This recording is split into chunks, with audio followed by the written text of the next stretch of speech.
the bugs out of it, so please bear with us as we get this going.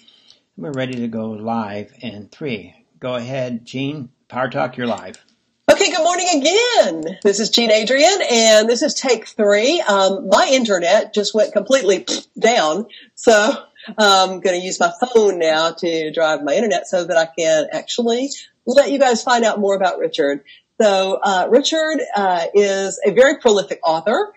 His name is Richard Haight. His website is richardhaight.net, RICHARDHAIGHT.net.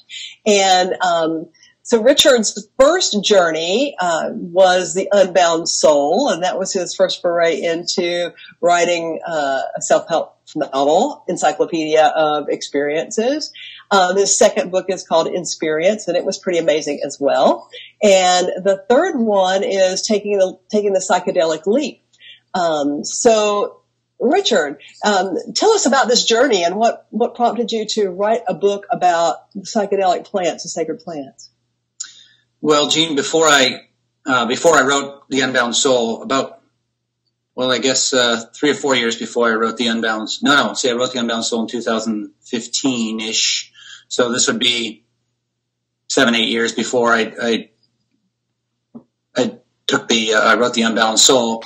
I'd gone to the Amazon, to Ecuador, and had an experience with ayahuasca. Mm-hmm. And prior to going to the Amazon, I was already, I would have certainly self-described myself as being on the path of awakening. That was the intent of my life. And I had no inclination or no draw. In fact, I would say I was ideologically opposed to using psychedelics. Mm-hmm. Or any substances for that matter, because I'd had a really negative experience with alcohol and marijuana. And of course, a lot of that has to do with intention. I was just a young person trying to run away from myself, and those were the escape routes. That never goes well. My experience is no matter what you use, it could be Tinkerbell's wand. With that intention, it's not going to go well. Right. But I didn't realize that at the time, of course. So I was actually verbally opposed to, if someone asked me, I would say, I don't do that. I think it's a bad idea. I don't think that psychedelics are part of the awakening path. It's an illusion. It's, that sort of thing. And then unexpectedly, it was after a vision quest, which was, like 4 years before I actually did the ayahuasca experience. After the vision quest, on my flight home, just before I got on the plane, my body just took a left turn into a bookstore. I often get what I call pulls, and some of them are actually very physical, where my body is just pulled as if somebody else is guiding it or actually tugging on it in some cases. That happens to me too. Yeah. So you know what I mean then. Yeah. Unfortunately, people who've never experienced it, they can't understand, they don't know what it means. Right. And we just have to work around that until it happens. So the body was pulled into the bookshop, and I had enough of these experiences that I knew, okay, following these brings about oftentimes miraculous results and new understandings, and it's not always pleasant, but it greatly furthers my process down the path of awakening. So, and to not follow them, there's always a deep feeling of regret. So, okay, I go into the bookstore and see where it takes me, and it takes me right through to, I don't remember what section it was, but it was there was a lot of books on the Amazon, rainforests, and so maybe like ecology, or I don't know. But there was one specific book that was pulling. And I looked at it, and it was a book about the Shar people, who are a tribe that live in Ecuador, in the Amazon. And this was a tribe that was fairly recently discovered, and there was a man that went down there and spent time with them, and he documented their life. And he didn't focus specifically on any one aspect of their life, but he documented the culture, their thinking, and perspective on the world, which is very, very different from ours. Mm-hmm. But he said that their primary spiritual or training or cultural tool is ayahuasca, the ayahuasca ceremony. Mm-hmm. And so they take regular ayahuasca ceremonies. And so anyway, on the plane, I read the book, and I didn't necessarily think I wanted to take an ayahuasca ceremony, but I knew viscerally knew I needed to spend time with some people that are living close to the earth, like the Shah are, that are less, for lack of better, less infected with an outside point of view, but more their culture is directly in connection with the earth. And I didn't know when it would happen. I didn't know why it would happen or where it would happen, but I felt that. And 4 years later, I was drawn to the Amazon, and 3 or 4 days into being in the Amazon, a neighboring shaman invited our group to partake in a ceremony, an ayahuasca ceremony. And at that time, I knew I needed to do it. Didn't know why. I knew I'd get something very important out of it. And so then dive in. If you're going to do it, if you're going to do it, dive in, right? Yeah. So that's how it started. And then years later, I'm in America. I'm teaching meditation. And in one particular day, a student asked me, they wanted to talk about the ayahuasca experience because they read it in my book. And, they knew that meditation, at least that I perceive meditation as being a valuable tool for awakening. And so they asked, well, what do you think about ayahuasca? And other psychedelics. And I said, well, for my path, ayahuasca was extremely valuable. I can't talk to other psychedelics. I've never taken any. It's like, well, I've done psilocybin mushrooms. I found them to be very beneficial. I had no opinion on it because I hadn't done it. Right. On the drive home, again, unexpectedly, I knew I needed to take the psilocybin mushrooms, and a very specific amount came into my mind. I didn't even know what it meant. That amount, actually you have to know the chemical in order to know what it means as far as your potential, the power of it. Right? Kill me. Yeah. Yeah. Right. And so, next time I saw that individual, I explained that I don't even know how to get these things. I don't know anything about them, but this is how much I need. I need 7.5 grams of dried mushrooms. And he said, that's something. That'll knock your socks off. And are you sure? yeah, because so I think in his case, the most he had ever done at that time was maybe 3.5 grams. I think he said, and that's a strong dose. And then 5 grams is considered to be a heroic dose. That's so like you're really, you're really jumping in. It's terrifying, that kind of thing. Yeah. So this was very potent, especially for your first time. And I said, this is what I feel. So let's do that if possible. And a couple weeks later, I went into the meditation studio and found a bag of 7.5 grams of mushrooms waiting for me. So I put those mushrooms in the freezer and just sat on it, waiting to be pulled to actually use it. And it wasn't until some months later. I mean, every day I would check in. Do I need to? No. And some months later, it was actually the night before the memorial service of a relative of mine who died on his birthday at age 11. So just a young child. And it was in the evening. Again, I checked in. Do I need to be? I assumed I had some feeling earlier in the day that today would be the day, and I checked in. It was sort of like maybe 4 or 5 in the afternoon. I checked in and still no. Okay, well, maybe I was wrong. No pull. In fact, the pull was opposite. It was away from the refrigerator, away from the freezer, and out the door. So I just, okay, body, take me where you need to go. It takes me up the hill, and I end up having this kind of a meditation prayer session. And it was all about life and death. And it was an actual vision that I had. If people have taken psychedelics, you know what it is to have a vision, but you can have those visions without taking psychedelics. Yeah, absolutely. I do. You do, right? Okay. So, there are certain aspects of it that will be different, but the mystical experience part of it is as it is. Mm-hmm.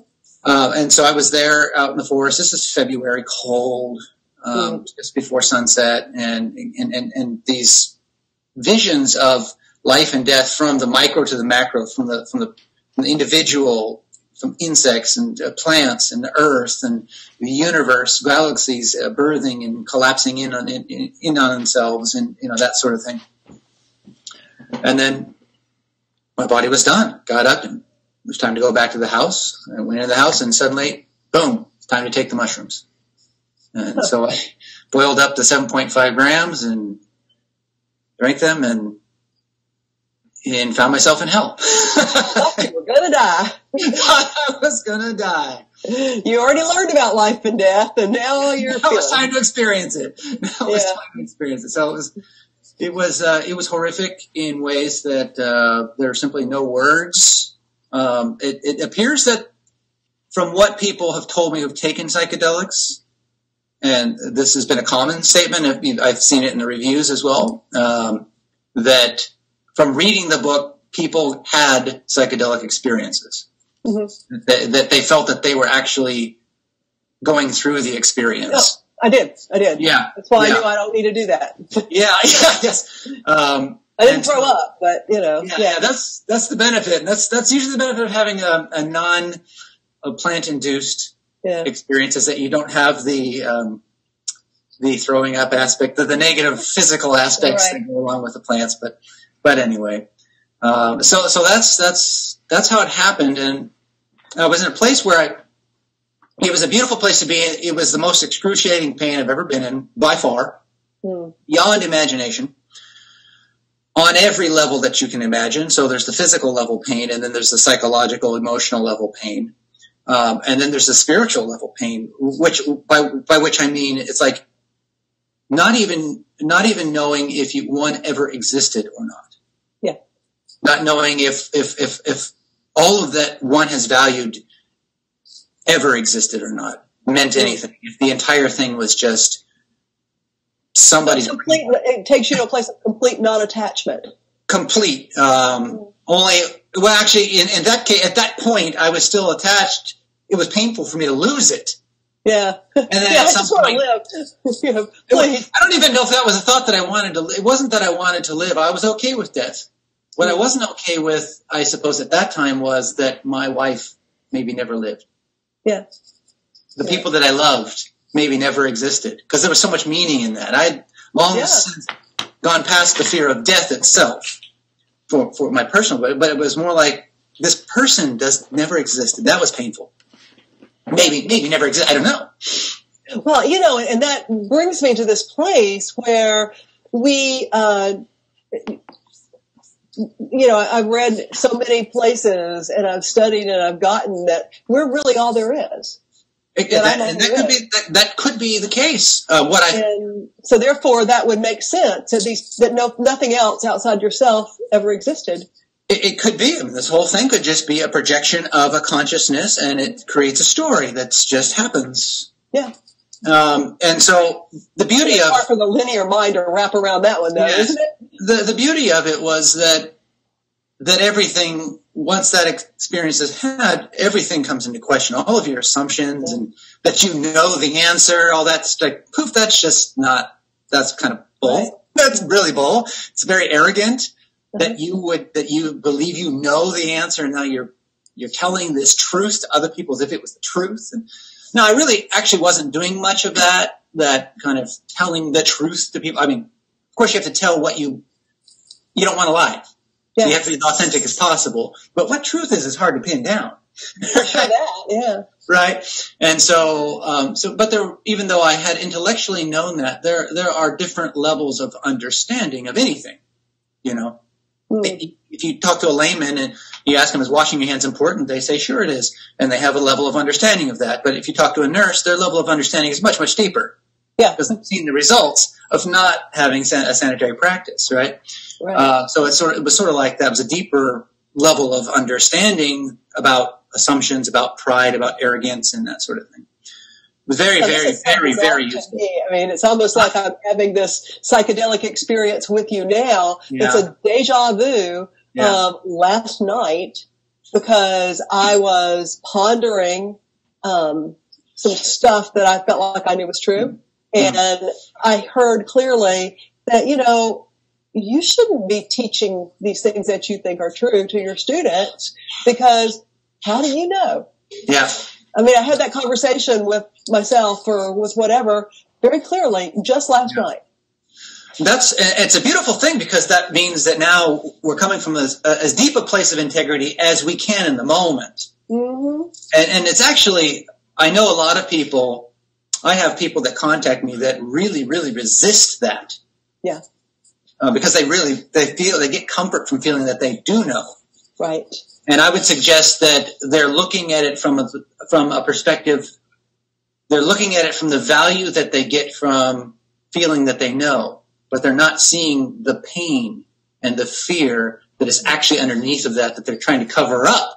Exactly. With the idea that they know. And so awakening is noticing the pain and suffering that's actually there and dealing with that, not the bandage that is the story, that is the belief system. Mm-hmm. And so, some people will accept that, and some people won't, and that just is as it is. Yeah. But what I started doing, because I'd had a number of visions, and a lot of the content of the visions turns out to be very practical for the awakening process. Mm-hmm. But anything that isn't proven out, which is really everything, right. in some ways, certain things actually are, let's say, more functionally true, which means if you do meditation, certain types of meditation, it speeds up your awakening process. Yeah. Right. So there are certain things that are functionally true. We can't say they're ultimately true. Right. And so what I tell the way I verbalize to students now is, okay, this is what occurred in a vision, so we'll call that theory. Until it's at least shown to be functionally true, we won't call it any kind of truth. Once it's functional, we can say it's a functional truth. Or it's more functionally true than some other idea, possibly. We never say it's an ultimate truth. Right. And that helps to keep things, helps us to have integrity in the process. And it's really beautiful, because once you give up knowing, there's a certain kind of freedom that you experience in every moment that you would otherwise not have access to. Exactly. Yeah, it just expands. The vision of that I see is that, we tend to, when we try to define a truth, we actually put God, for want of a better word, inside a box. Yes, that's right. The box can't contain. And when you loosen up a little bit, you see that essence has moved outside that box, either a little bit or a long way. And then you try to make another box, encase it again. I mean, that seems to be human nature. That's right. That's right. But, no, I recognize that beliefs, so long as they're not, we'll say hard beliefs, I'll say transparent beliefs or soft beliefs, right, are important. I mean, if you like I say probably in the book, but I don't remember if I wrote this in the psychedelic belief, maybe in the next book that's coming out soon.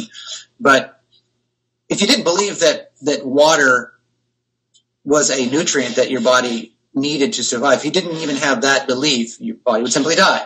Yeah. So there's a level in which beliefs are important and necessary and functional. Mm. But as soon as we go beyond that level, there's suffering. Right. So we just minimize suffering to the most we can, and only use that which is in service. I'll call it, let's say the beliefs which imprison us or box in perspective to exclusion, we'll call those demonic. Yeah. Right. And the ones that are serving, we'll call those angelic. Right. Within the individual, For sure. There's service and then there's a vampiring. Right. Uh-huh. And so once you see that's going on inside the body with thoughts and emotions and beliefs and biases and assumptions, there's a big clarification. Sorry to use specific religious terms, but those terms really... Those happen to be the things that I was pondering last night, actually. Demons and angels. Well, the thing is, and this is...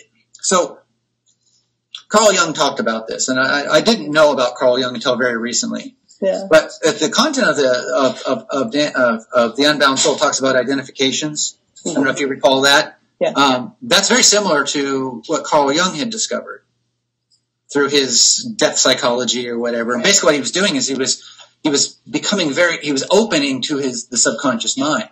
Mm-hmm. And so he was actually able to communicate with thoughts and feelings that are normally people are not aware of, right, which is essentially what I was doing or am doing or do or whatever. But,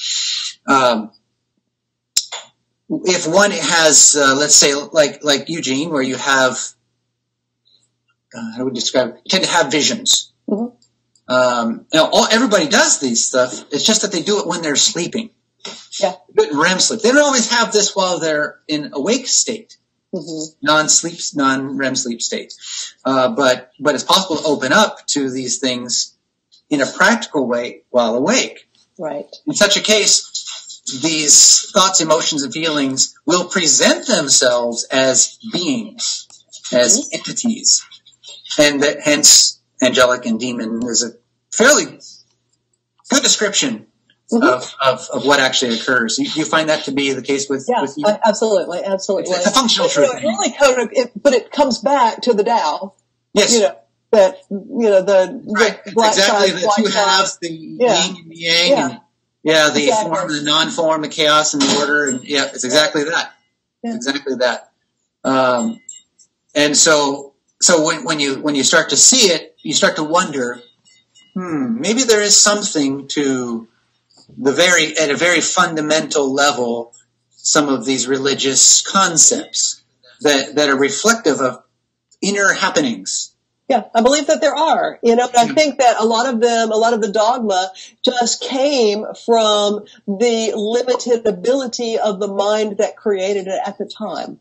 Yes, sure. And also prolonged form. So when the tradition clings onto it and then encapsulates it and boxes it, and then it has to sort of fill in gaps and make new stories to kind of try to sort of make sense out of things or alleviate fears. A lot of bandages get stuck on that building.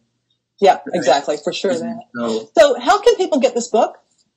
Let's see. Right now, they could get hard copies of that sort of thing at Barnes and Nobles or any other sort of online outlet. You could order it through any actual physical bookstore. If you want the ebook, it would be through Amazon and whatever affiliates that Amazon has. So you said there's another book coming. What you working on? Well, there's actually probably more like 7 or 8 more books coming, but one that's just finishing. I'm finishing up the rough draft of it right now. Cool. And it's called Dance of the Self. And you may remember in the Unbound Soul, I have there's several different exercises that I include so that people, when they read it, if they wanted to research it, they could use the exercises so they could verify what it is that I've discovered. Sure. Now, not a lot of people do that, as it turns out, unfortunately. But if they did, it would be fantastic. But one of the exercises is what I call Dance of the Self, actually. It's not a name that I gave. It's a name that an early mentor taught me of a process of releasing stuck or bound emotion and energy, traumas from the body. And what occurred from the Sotaiho, it's a type of therapy that I had in Japan that I studied and received the license in Japan with, as well as the martial art, as well as the Amazon Vision, the Vision Quest, and Dance of the Self. There was a certain content. I call it automatic movement. It's like the pole. What does that come? What's doing that? Yeah.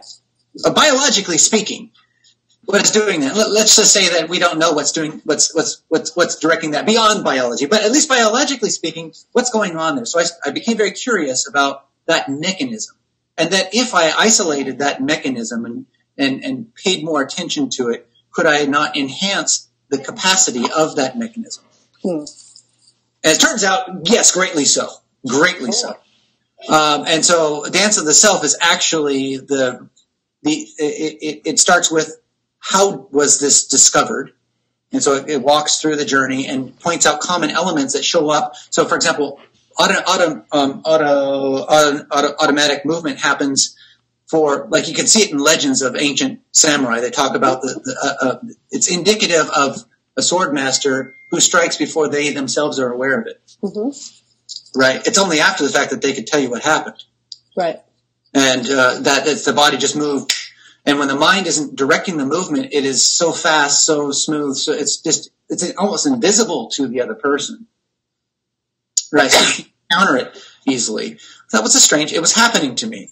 And know what it was. When I was working therapy, if you've ever done any type of healing work, you might notice that sometimes your hands they're moving on their own. You don't know why they're moving the way they're moving. They're just moving on their own. I wonder if that's connected, right? Dance of the Self, I noticed when I was physically releasing frustration, at points my body would literally just start doing it on its own, right? During the vision quest, same thing was happening. And when I went back and thought about the various experiences of visions that I'd had, before each and every vision, there was some automatic movement. Like my body would stop and freeze, and then I'd be looking at a cloud in the distance.